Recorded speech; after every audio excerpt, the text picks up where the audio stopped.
Olá, olá pessoas! Como estão? Bom, a gente virou mês, então aqui estamos com os vencedores e perdedores do mês de maio da MLB. Infelizmente não tem como falar dos 30 times, a gente vai tentar tratar algumas narrativas interessantes aqui se desenrolando neste basicamente segundo mês de temporada. Né? A temporada começa no final de março, mas segundo mês de temporada.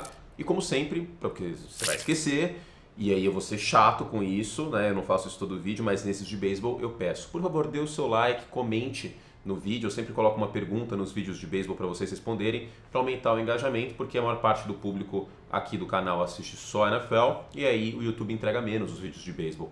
Então, para a gente fazer crescer aí o público de MLB, etc., peço gentilmente para que você deixe o like, tá bom? Para mais conteúdo, assina o Like Plus. A gente tem vídeo falando sobre os calendários mais fáceis da NFL, sobre o Chicago Cubs também específico. Se quiser me ver pistolando, vai ter que pagar. É assim que funciona. Mas vamos lá, eu vou pistolar um pouquinho aqui hoje. Fiquem tranquilos. Vamos começar com os vencedores, e o maior vencedor para mim nesse mês é o New York Yankees. 21-7 de campanha, e o que mais impressiona, 21-7 com uma rotação que não conta com um dos melhores, talvez o melhor arremessador em talento da Liga Americana, que é o Gerrit Cole. Gerrit Cole voltou agora na reabilitação, existe uma expectativa de volta, o Clark Schmidt acabou se machucando e tal, mas no geral a rotação do New York Yankees é de abridores, né? Portanto, os arremessadores abridores, para mim, é a melhor do beisebol. E o bullpen também é um bom bullpen. Ao mesmo tempo, e daqui a pouco eu vou falar sobre, o Aaron Judge está pegando fogo e o Juan Soto é excelente. Até o Stanton está jogando melhor. Então não tem como não começar o vídeo falando do nosso glorioso Yankão, que tive a sorte de ver pessoalmente aí e vi home run deste homem, que bateu 14 home runs no mês de maio. E é, hoje, o líder de home runs do beisebol, para surpresa de 0 pessoas. Se ficar saudável, a barra do Aaron Judge é de 50 home runs, que é uma temporada histórica, uma das melhores em potencial aí, né? 50 é um número mágico, que nem 5 mil jardas para quarterback. Eu não coloco 60, porque 60 tem 10 malucos que tiveram. E metade deles tomando todinho pra cacete. Não é esse aí. É doping mesmo. Mas enfim, o Aaron Judge não tem esse problema, 14 home runs nesse mês de maio, mas não é só ele que está jogando bem. Como eu destaquei no ataque dos Yankees, tem o Juan Soto também, que é uma grata surpresa para o torcedor dos Yankees, e eu digo isso porque agora o time joga com tesão, e é nítido isso. É nítido vendo o jogo pela TV, e como eu disse, presencialmente deu para sentir a mesma coisa. Né? A presença do Juan Soto no campo externo dá uma energia diferente no Yankee Stadium e para essa equipe. Agora vamos falar de um time que chegou nos playoffs um tempo atrás com um puro suco de small ball, que é o Cleveland Guardians. O Cleveland Guardians hoje está na briga com os Yankees e com os Orioles pela melhor campanha da Liga Americana, e é o líder da divisão central da Liga Americana. E Cleveland, o destaque, claro, é o José Ramírez, que bateu 11 home runs nesse último mês, mas é um time que está batendo mais home runs. Para você ter ideia, é o terceiro do beisebol nesse último mês. Então, com isso, existe uma perspectiva melhor. Eu acho que a rotação pode jogar um pouquinho melhor, nesse último mês não foi tão bem, mas o Cleveland Guardians é uma grata surpresa nesse mês de maio. Eu coloquei 7 vencedores e 7 perdedores, mas eu vou dar um bônus aqui, só para não deixar de falar que eu falei dos Yankees, eu tenho que falar da melhor campanha do outro lado. O Philadelphia Phillies, eu já falei no último vídeo bastante, mas é uma das melhores campanhas do beisebol nesse início, e tem um ponto importante. O Philadelphia Phillies, em outras temporadas, chegou nos playoffs depois de começar mal o ano. E os Phillies agora começaram forte o ano. Bryce Harper está muito bem, o Ranger Suárez foi muito bem nesse último mês e como um todo. E o bullpen de Filadélfia foi o melhor bullpen do beisebol em ERA nesse último mês de maio. Então, olho nos Phillies, porque eles começaram forte, a Atlanta tem desfalques, daqui a pouco eu falo sobre isso. Vamos que vamos, os Phillies estão bem demais. A única coisa que não é boa em Filadélfia, na minha visão, é a camisa que os Phillies usam na quinta-feira, porque camisa azul bebê eu sou contra. Né? Tirando dos Chargers, mas a camisa dos Phillies da quinta-feira eu não gosto. O quarto vencedor aqui é o Shohei Ohtani, porque ele está livre de qualquer tipo de investigação, qualquer tipo de problema em relação ao seu intérprete ter apostado até não poder mais em jogos da Major League Baseball. Para quem não sabe, o líder em aproveitamento na história do beisebol, um dos melhores jogadores da história, de fato, do beisebol é o Pete Rose. E quando ele era manager do Cincinnati Reds, que foi o time pelo qual ele foi grande estrela, inclusive, ele apostava nos Reds. Tá? Ele não apostava contra os Reds, não, apostava nos Reds. E por conta disso, o Pete Rose foi banido do beisebol. Durante muito tempo ele não podia entrar num estádio da Major League Baseball. E ele não está no Hall da Fama. Então, é um negócio que o beisebol leva muito a sério. Vale lembrar que no final da década de 1910 houve um grande escândalo na World Series com o Chicago White Sox. Isso é até retratado no filme Campo dos Sonhos. Pô, o Kevin Costner aí. Esse não é o melhor filme de beisebol do Kevin Costner, inclusive, tá? Mas os jogadores entregaram a World Series e tal, etc. Então ficou uma marca muito pesada em relação a isso. E aí existia, pairava uma dúvida para algumas pessoas. Para mim nunca houve essa dúvida. Mas, o Ohtani usou o cara de laranja e tal. Não. A cultura japonesa, ela é muito forte nessa questão, nesse sentimento de culpa. Se o cara faz uma merda, ele não consegue conviver com isso, escondendo das pessoas. É claro que, né, tem exceções, tal, o cara passar a perna em alguém e tal, só porque ele nasceu no Japão, não significa que todo mundo, ninguém faz isso, etc. Tá? Mas existe um negócio, um sentimento muito forte. E durante toda a carreira do Ohtani, ele sempre mostrou essa honra, né? Um sentimento de honra muito forte que permeia a cultura japonesa. Então, em nenhum momento eu duvidei em relação ao Shohei Ohtani, até porque é normal os jogadores que não falam inglês darem tudo na mão da procuração para os caras, pro tradutor. Você vai no cartório para mim. Eu me surpreendo que o Ohtani não apareceu casado do nada, inclusive, né? Ele anunciou que tinha casado, eu tomei um susto, falei, meu Deus do céu. Mas é isso, dá tudo na mão do procurador, ele faz as paradas aí e infelizmente não era uma boa pessoa o intérprete do Ohtani, então ele está livre de qualquer tipo de BO nesse aspecto.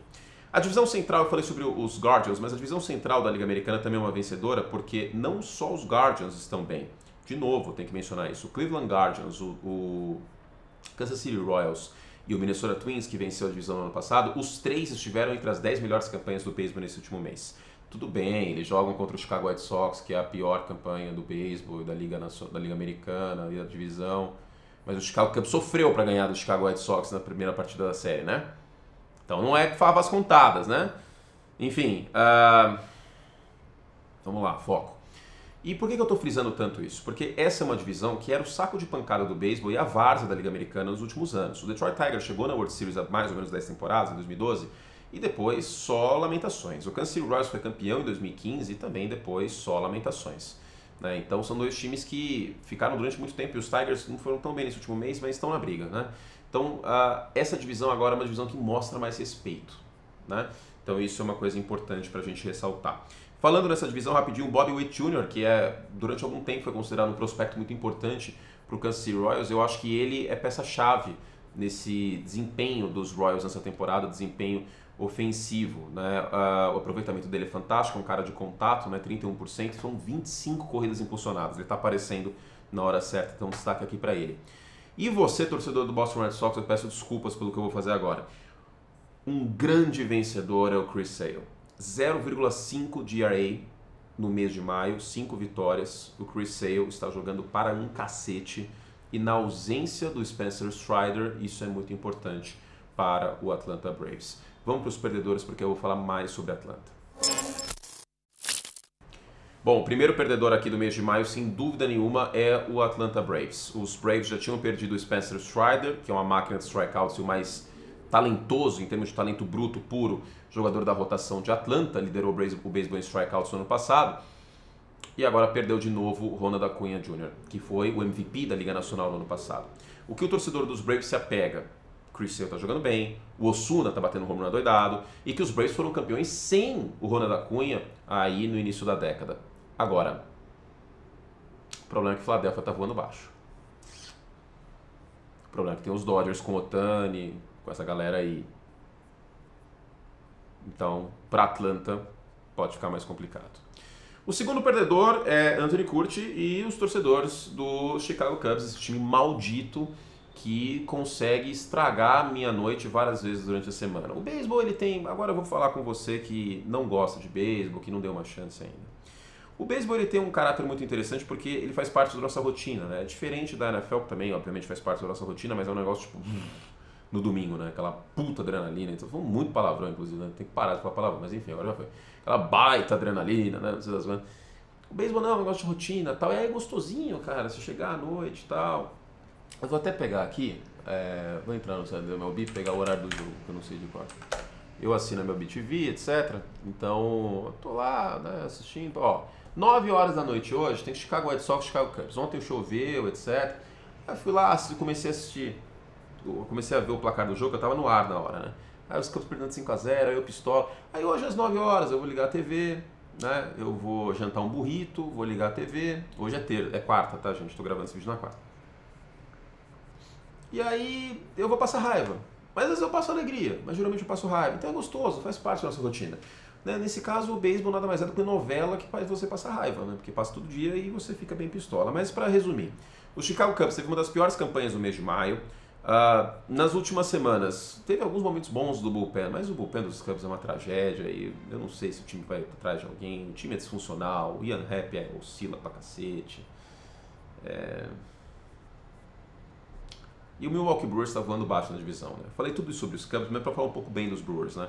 Porque o ataque dos Brewers está muito bem, o Christian Yelich está lembrando o Yelich da época de MVP, a rotação perdeu o Corbin Burns, que está bem, inclusive, aí jogando um bom beisebol, vários quality stars lá em Baltimore, mesmo assim está segurando as pontas, o bullpen também, excelentes números. E a divisão vai se encaminhando aí pro glorioso Milwaukee Brewers e o nosso querido Cubs. É difícil. Bom, o Jordan Montgomery pulou o muro do CT na World Series, né? Ele jogou com o Texas a World Series e foi uma contratação importante no papel para o Arizona Diamondbacks. Mas assim como Corbin Carroll, que foi novato do ano na Liga Nacional ano passado, o Jordan Montgomery está sendo uma decepção nessa temporada. 6,6 de ERA com 14 walks. O whip dele, ou seja, walks e rebatidas cedidas por entrada, é de 1,8 no mês de maio. Cara, o Arizona Diamondbacks está osso, hein? O Lourdes Gurriel tá feia a coisa, o Corbin Carroll também. Eu acho que a cota de milagres ela foi esgotada no ano passado, viu? Porque tem muito beisebol pela frente, como eu sempre falo, mas, cara, feio pra cacete ver esse time jogar, hein? Nossa senhora, meio da ordem pra frente. Agora, outro ataque em específico que é feio de jogar é o ataque do Toronto Blue Jays. Justin Turner, George Springer e Bo Bichette, eles têm combinados 580 de OPS, que é muito abaixo da média. E os três bateram um home run no mês inteiro. Para além disso, o Vladimir Guerrero Jr., agora no final de maio, início de junho, está um pouco melhor a situação. Mas não está nada demais. E a rotação dos Blue Jays também não inspira tanta confiança. Aí para completar, os Blue Jays jogam na divisão mais difícil do beisebol. Eles estão levemente abaixo de 50%, só que eles estão em quinto lugar na divisão, último lugar. Por quê? Porque o Boston Red Sox, o Tampa Bay Rays, o Baltimore Orioles e o New York Yankees são times melhores. E o desempenho recente dos Blue Jays contra a divisão leste da Liga Americana está tenebroso. Então, o Toronto Blue Jays, esse núcleo, esse elenco, eu acredito até que ele vai entrar para a história como um dos times mais underperformers num espaço de ano. Concorre muito forte com o glorioso Chicago Bears no final dos anos 80, tá? A diferença é que o Bearsão ganhou o Super Bowl em 85. Mas é realmente impressionante. Ou o Los Angeles Clippers de um tempo atrás também, né? Quando o time estava melhor, eu acho que dá para citar. Pensar outro time, outra equipe. O Dallas Cowboys também, né? Do final dessa década. Para você que não tá entendendo, ou que gosta de NFL e não gosta de beisebol, o Toronto Blue Jays nada mais é do que um grande Dallas Cowboys, só com campanha ruim, né? Porque os Cowboys na temporada regular ainda estão indo bem. Mas, cara, é muito talento, especialmente no ataque, e o bagulho não vai pra frente. Quando chegou o George Springer, que baita contratação. O Vladimir Guerrero Jr., Home Run Derby, capa do MLB Show. Bo Bichette, não vai pra frente o negócio, cara. É impressionante. E aí parece que tá num fim de ciclo. E vamos ver se Toronto não vai começar a trocar o pessoal, hein? Eu não acho que trocaria o Guerreirinho. Mas se Seattle chega com uma proposta bacana, por exemplo, os Mariners precisam de ajuda no ataque. E aí? Olha em Seattle, aliás. Aliás, eu vou fazer vídeo sobre a trade deadline, tá? Em breve. Falando em slugger, um time que pode estar no mercado para ser vendedor é o New York Mets. Talvez o Pira Alonso, eu não sei o que vai acontecer. Pior campanha da Liga Nacional no mês, 9-19, e o time dos Mets é uma tragédia ofensiva, tá? E essa rotação de showball que os Mets tiveram no passado, esse ano, cara, eu vou abrir aqui para falar nome por nome, porque é brincadeira, velho. Eu vou abrir. Para pegar o número certinho, acabei esquecendo de anotar. Vamos lá. Porque, não, sério. Tá, o time ano passado gastou dinheiro e não foi bem e tal. Gente, como que a galera chegou à conclusão lá em Nova York? Ó, vamos lá, roster, pitching. Como que eles chegaram à conclusão que você montar uma rotação é muito Ilha dos Brinquedos Quebrados, cara. Uma rotação com Luiz Severino, José Quintana, Júlio Teheran. Não, é sacanagem, cara. É sério. E aí teve um monte de jogo de bullpen também. Feio.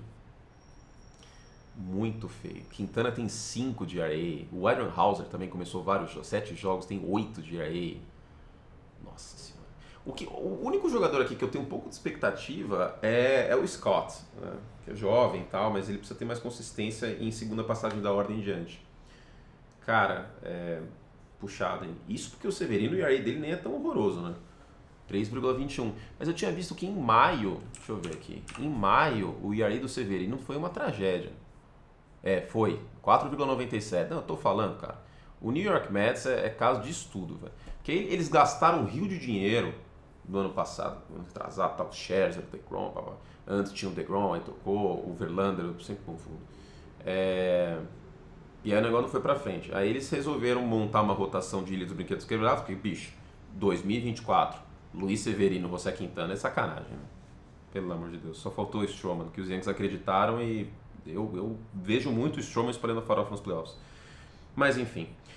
Nosso sexto perdedor é a divisão oeste da Liga Americana, porque Texas Angels e Ace tiveram um aproveitamento abaixo de 50% e não é uma divisão que a gente... É meio que... A divisão oeste da Liga Americana hoje é um pouco o que a divisão central da Liga Nacional era até ano passado, né? Esse ano eu confio mais em Milwaukee, mas é uma divisão que a gente vê um time ganhando, obviamente algum time tem que ganhar, mas que a gente não vê nenhum time chegando na World Series. Eu hoje não consigo ver nenhum desses times chegando na World Series. Tudo bem, Texas tem as lesões e tal, mas também não está sendo tão consistente. O Houston Astros, muito ruim o início da temporada, muita lesão também, especialmente na rotação. E o Blanco, que estava jogando bem, melhor jogador da rotação os últimos 2 jogos, inclusive o jogo que eu comentei hoje, ele não foi bem, 4 corridas merecidas em 5 entradas e 2 terços. E cara, o Seattle Mariners, se tiver ajuda do ataque, aí é outra situação, tá? Se o time investir, trouxer sluggers, etc., aí é outros 500. Mas não é o perfil da diretoria de Seattle, né? Então, hoje eu não vejo essa divisão ganhando a World Series, não. Mas tem água para rolar embaixo dessa ponte. E por fim, o último perdedor é o Tucupita Marcano. Eu sou um perdedor porque eu adorava falar o nome dele em transmissões dos Pirates, assim como eu gosto muito de falar Puka na Cua. O Tucupita Marcano é um imbecil, para não falar outra coisa, porque ele sabe que não pode fazer o que ele fez, mas ele é ainda mais isso que eu falei, eu ofendi o cara, mas pô, pelo amor de Deus, velho, não dá para fazer isso. Ele simplesmente resolveu apostar no beisebol. Começa que se você é jogador de beisebol, você não pode fazer isso. Se tem um esporte que você não pode fazer isso, vide essa novela do Ohtani e vide a situação do Pete Rose que eu falei mais cedo, é o beisebol, tá? É o beisebol. Teve um arremessador nos anos 70 que teve um no-hitter com LSD. Isso aí não deu problema pra ele, né? Essa história eu preciso contar um dia. Agora, apostar, não. Agora, o problema é ainda maior porque ele perdeu 90 e tantos % das apostas. Nem pra ele ganhar. E ele está banido pelo resto da vida, cara. O cara afundou a carreira dele e ainda perdeu 90% das apostas que fez. É demais pra minha cabeça um negócio desse, cara. Impressionante. Aliás, eu vou abrir um parênteses aqui. Eu vou terminar o vídeo com uma coisa muito importante. Como vocês sabem, e tá aqui em cima, tanto no Instagram como aqui, eu sou patrocinado pela KTO e eu tenho um relacionamento com a KTO muito maduro e saudável no aspecto de que aposta não é para ficar milionário, tá? Tem que ser voltado com um pique de entretenimento e tudo mais.